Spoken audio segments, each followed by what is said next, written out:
बच्चों, आज हम लोग हिंदी के काव्य खंड के अंतर्गत महादेवी वर्मा जी की रचना सांध्य गीत के अंतर्गत दिए गए गीत शीर्षक में संकलित पद्यों को पढ़ेंगे और उसका भावार्थ समझेंगे। महादेवी वर्मा जी की जो रचना है, ये 3 गीत संग्रह इसमें दिया गया हमारे पाठ्यक्रम में। तो पहला गीत इसको पढ़ेंगे। प्रस्तुत गीत में महादेवी जी ने आलसी और प्रमादी व्यक्ति में नवस्फूर्ति का संचार करते हुए उसका आह्वान किया है कि वह पीड़ाओं और बाधाओं का अतिक्रमण कर निरंतर अपने लक्ष्य की प्राप्ति के लिए प्रयत्न करे। उनकी रहस्यवादी भावना भी इस गीत में स्पष्ट रूप से दिखाई पड़ती है। सांसारिक माया मोह में लिप्त जीवात्मा को वे सचेत करते हुए कहती हैं कि परमात्मा प्राप्ति का लक्ष्य अभी दूर है और उसकी प्राप्ति हेतु उसे निरंतर सचेत रहना होगा, निरंतर कर्म पथ पर आगे बढ़ने के लिए प्रयत्न करना होगा। आप पहला पद देखिए। चिर सजग आंखें उनिदी, आज कैसा व्यस्त बना, जाग तुझको दूर जाना। अचल हिमगिर के हृदय में, आज चाहे कंप होले, या प्रलय के आंसुओं में मौन अलसित व्योम रोले। आज पी आलोक को डोले, तिमिर की घोर छाया, जा गया विद्युत शिखाओं में निठुर तूफान बोले। पर तुझे है नाश पथ पर चिन्ह अपने छोड़ आना, जाग तुझको दूर जाना। प्रस्तुत पद्यांश का संदर्भ। प्रस्तुत पद्य हमारी पाठ्य पुस्तक हिंदी के काव्य खंड से गीत नामक शीर्षक के अंतर्गत संकलित किया गया है। यह हिंदी के छायावाद के आधार स्तंभ कवयित्री महादेवी वर्मा जी की सांध्य गीत नामक काव्य संग्रह का एक संकलित अंश है। प्रसंग। प्रस्तुत पद्य में महादेवी वर्मा जी अपने साधना पथ में तनिक भी आलस्य नहीं आने देना चाहती हैं और वह अपने लक्ष्य को प्राप्त करने के लिए निरंतर आगे बढ़ते रहने के लिए अपने प्राणों को संबोधित करती हुई कहती हैं। चिर सजग, जिसका अर्थ है लंबे समय से जागती हुई। आंखें उनिदी, अलसाई हुई। उनिदी का अर्थ है अलसाई हुई। आज कैसा व्यस्त, व्यस्त माने अव्यवस्थित रूप होता है। जाग तुझको दूर जाना। प्रस्तुत पद्य में महादेवी जी अपने प्राण को संबोधित करते हुए कहती हैं, हे प्राण, चिर सजग आंखें उनिदी, निरंतर जागरूक रहने वाली जो आंखें हैं वे आज आलस्य से युक्त क्यों हैं? आज तुम्हारा जो वेश है वह इतना अस्त व्यस्त क्यों बना हुआ है, जबकि तुझे पता है आज अलसाने का समय नहीं है। जाग तुझको दूर जाना। आलस्य और प्रमाद को छोड़ो, अब तुम जाग जाओ, क्योंकि तुम्हें बहुत दूर जाना है। तुम्हें अभी बहुत बड़ी साधना करनी है जीवन लक्ष्य को पाने के लिए। अचल हिमगिर के हृदय में, आज चाहे कंप होले।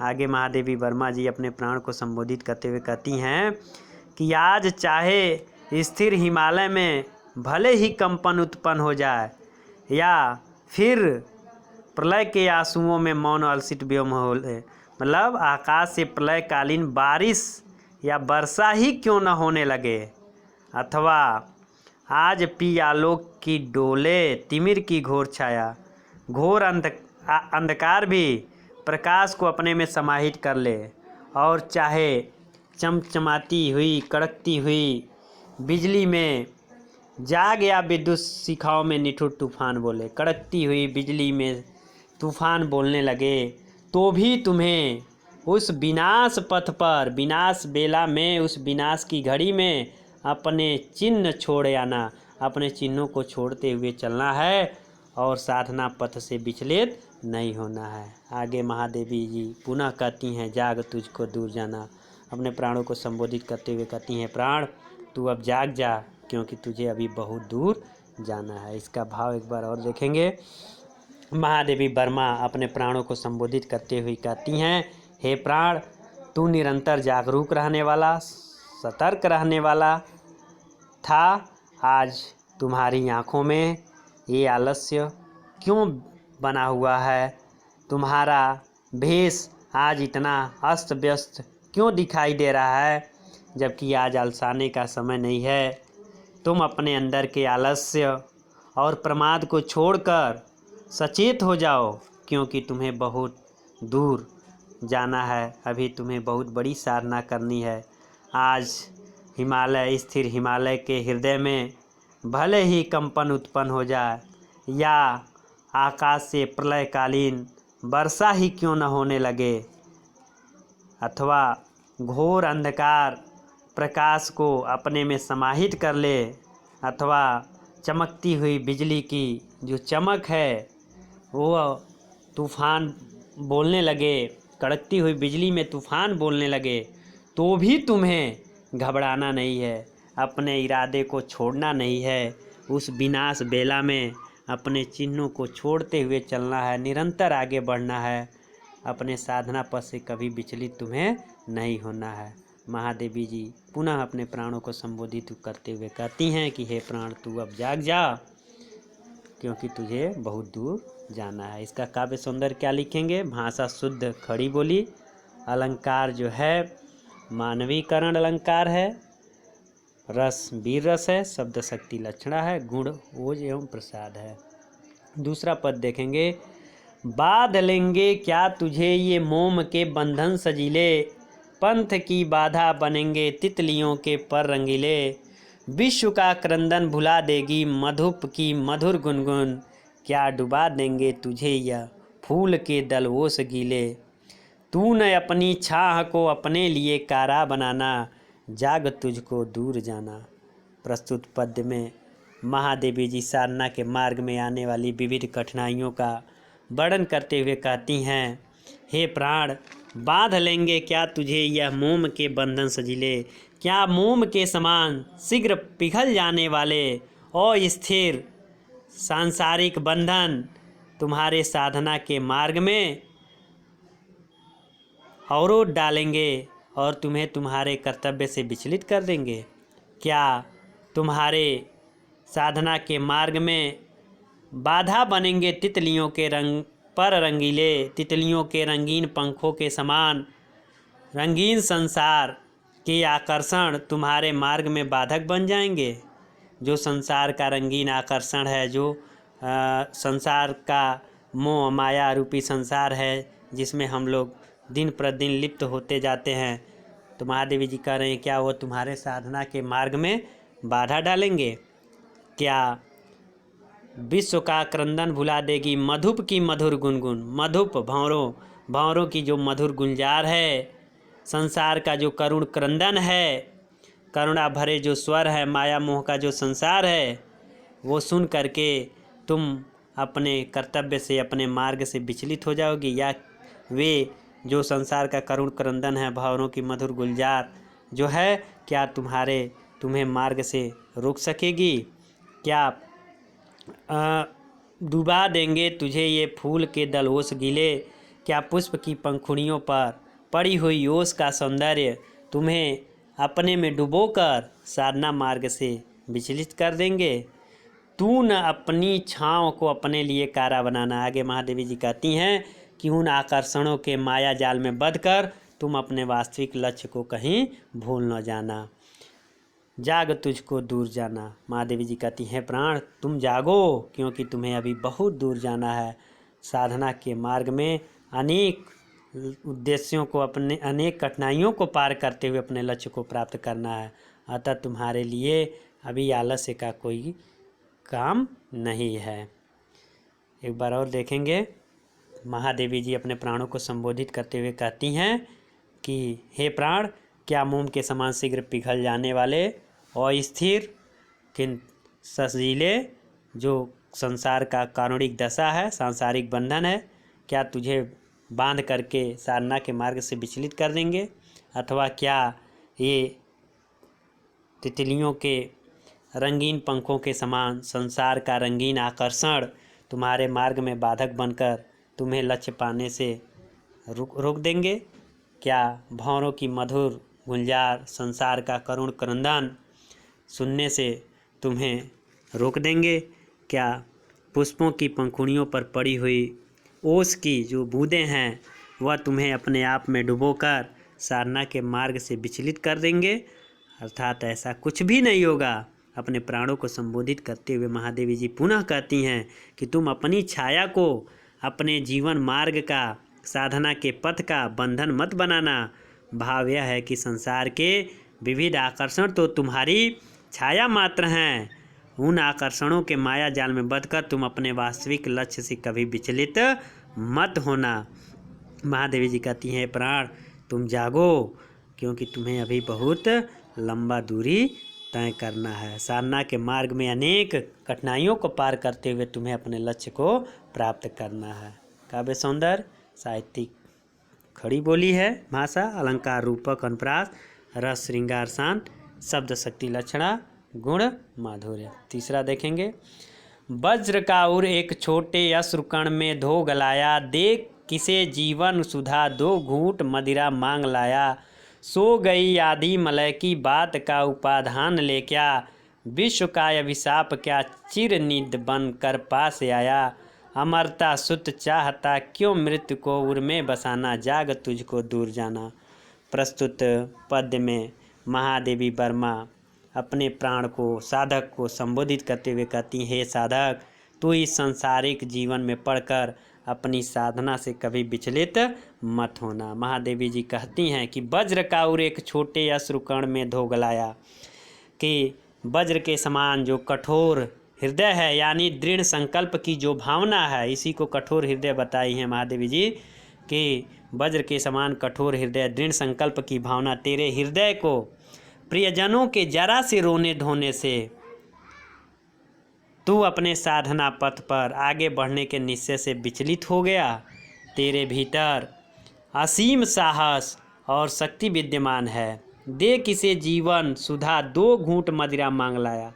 तुम्हारे अंदर असीम साहस है, शक्ति है, किंतु तूने भावनाओं के आवेग में पड़ करके, आंसुओं में उन संकल्पों को गला दिया, उसे नष्ट कर दिया। तू अपने अमृतमयी शक्ति और साहस को, अर्थात साधनामय जीवन को छोड़कर मदिरा के समान तुच्छ आलस्य और प्रमाद को कहाँ से अपना लिया, प्रमाद का जीवन जीना कहाँ से सीख गया। ये सब तेरे योग्य कार्य नहीं थे। सो गई आधी मलय की बात का उपाधान ले क्या, अर्थात नील मलय पर्वत से बहने वाली जो वायु है, जो शीतल मन सुगंधित होती है, जो आलस्य का द्योतक होती है। महादेवी जी अपने प्राण को संबोधित करती हुई कहती हैं कि मलय पर्वत से बहने वाली जो शीतल मन सुगंध आई वायु है, उससे युक्त होकर के तुम्हारे अंदर जो उत्साह की आंधी थी वह विश्राम क्यों करने लगी, अर्थात सांसारिकता के आकर्षण में पड़कर तेरा साधना का जो लक्ष्य था, उत्साह था, वह शिथिल क्यों पड़ गया। क्या सांसारिकता और उपभोग के समस्त साधन संसार के तमाम अभिशाप बनकर तुझे आलस्य की नींद में सुलाने के लिए, आलस्य और अकर्मण्यता पर से युक्त बनाने के लिए तो कहीं नहीं आ गए, अर्थात तेरा आलस्य तेरा साधना जीवन के लिए अभिशाप बनकर कहीं उसे नष्ट भ्रष्ट न कर दे। आगे कहती हैं, विश्व का अभिशाप क्या चिर नींद बनकर पास आया। अमरता सुत चाहता क्यों मृत्यु को उर में बसाना। तू अविनाशी परमात्मा का अंश है, इसलिए तू अमर पुत्र है, फिर तू सांसारिकता के जन्म मरण के चक्र में स्वयं को क्यों फंसाना चाहता है। इसलिए अपने पतन के निमित्त इस सांसारिकता को त्याग कर अपने उत्थान के निमित्त साधना पथ पर आगे बढ़ने के लिए अज्ञानता की नींद को त्याग कर जाग जाओ, क्योंकि तुझे अभी बहुत दूर जाना है। तुम्हारे साधना का मार्ग बहुत लंबा है। साधना का मार्ग क्या है? आध्यात्मिकता से युक्त जो जीवन है। काव्य सौंदर्य, भाषा खड़ी बोली, शैली जो है इसमें गीत काव्य है, अलंकार रूपक अनुप्रास, रस जो है वीर रस है, गुण जो है ओज गुण है, शब्द शक्ति लक्षणा है, और छंद स्वच्छंद छंद। अंतिम पद इसका देखेंगे। कह न ठंडी सांस में अब भूल वह जलती कहानी, आग हो उर में तभी दृग में सजेगा आज पानी, हार भी तेरी बनेगी माननी जय की पताका, राख क्षणिक पतंग की है अमर दीपक की निशानी, है तुझे अंगार सैया पर मृदुल कलियां बिछाना, जाग तुझको दूर जाना। प्रस्तुत पद्य में महादेवी वर्मा ने मनुष्य की आत्मा को साधना पथ पर बढ़ते रहने की प्रेरणा देते हुए आत्मबल को जगाने के लिए उत्साहित करते हुए कहती हैं, क्या कहती हैं? कह न ठंडी सांस में अब भूल वह जलती कहानी। महादेवी जी कहती हैं कि जब अपने उद्देश्य की साधना में साधक लगता है तो उसके सामने अकर्मण्यता और आलस्य शत्रु बन करके तैयार हो जाते हैं, खड़े हो जाते हैं, यानी उसे उसके उद्देश्य को पाने के लिए अवरोधक बन जाते हैं। महादेवी जी इनसे छुटकारा प्राप्त करने के लिए साधना पथ पर आगे बढ़ने की प्रेरणा देते हुए कहती हैं कि जीवन में दुख भी आता है, परिस्थितियों का कठिन आक्रमण भी होता है, लेकिन मनुष्य को उन्हें भुलाकर लक्ष्य को प्राप्त करने के लिए साधना में निरंतर लगे रहना चाहिए। वे आगे कहती हैं कि उन कष्टों को ठंडी सांस लेते हुए दोहराने से कोई लाभ नहीं होता है। आग हो उर में तभी दृग में सजेगा आज पानी। महादेवी जी कह रही हैं कि जब तक हृदय में आग नहीं होगी तब तक मनुष्य की आंखों में टपकते हुए आंसुओं का कोई कीमत नहीं होता, कोई मूल्य नहीं, कोई महत्व नहीं। हृदय की वह आग, वह तड़प ही मनुष्य को कठिन लक्ष्य को प्राप्त करने के लिए प्रेरित करती है और परमात्मा को प्राप्त करने के योग्य बनाती है। हार भी तेरी बनेगी माननी जय की पताका। महादेवी जी कहती हैं यदि उद्देश्य की प्राप्ति में किए गए प्रयत्न से असफलता भी हाथ लगती है तो वह असफलता किसी विजय से कम नहीं होती है। जिस प्रकार राख क्षणिक पतंग की है अमर दीपक की निशानी, जिस प्रकार उद्देश्य को प्राप्त करने के लिए एक पतंगा कीट जो आप देखते हैं दीपक जलता है उस पर मंडराता हुआ आता है और जल करके भस्म हो जाता है, तो पतंगा कीट पतंग आप लिखेंगे। जिस प्रकार कीट पतंग अपने उद्देश्य को प्राप्त करने के लिए रास्ते में ही जल मरता है, फिर भी उसकी राख दीपक की जलती हुई लौ में मिलकर अमर हो जाती है। इसी प्रकार कोई भी साधक उद्देश्य को प्राप्त करने के लिए जब आगे बढ़ता है और रास्ते में यदि उसे मिट भी जाना पड़े तो वह अमर हो जाता है और वह जो उसकी असफलता रहती है वह किसी सफलता से कम नहीं होती है। महादेवी जी कहती हैं कि है तुझे अंगार सैया पर मृदुल कलियां बिछाना, कि तुझे अपनी इस तपस्या से, संघर्ष से, कर्तव्य से कर्म पथ पर बढ़ते हुए लक्ष्य को पाने से संसार रूपी इस अंगार सैया पर अर्थात कष्टों से भरे हुए इस संसार में फूल की कोमल कलियों जैसा आनंदमय परिस्थितियों का निर्माण करते हुए आगे बढ़ना है। इसीलिए हे साधक तू जागो, अपने आलस्य को छोड़ो और निरंतर आगे बढ़ते जाओ, क्योंकि तुझे अभी बहुत दूर जाना है। इसका काव्य सौंदर्य, भाषा शुद्ध, साहित्यिक खड़ी बोली, अलंकार रूपक अनुप्रास मानवीकरण, रस जो है श्रृंगार, शब्द शक्ति लक्षणा। इस प्रकार आज महादेवी वर्मा के गीत 1 के बारे में आप लोग पढ़े, इसे सुने और इसे आप 2-3 बार ध्यान से सुनेंगे और इसके व्याख्या को अच्छे से अपने नोट्सबुक की कॉपी में लिख लेंगे। और आज के लिए बस इतना ही। कल हम लोग इनका गीत भाग 2 पढ़ेंगे। धन्यवाद।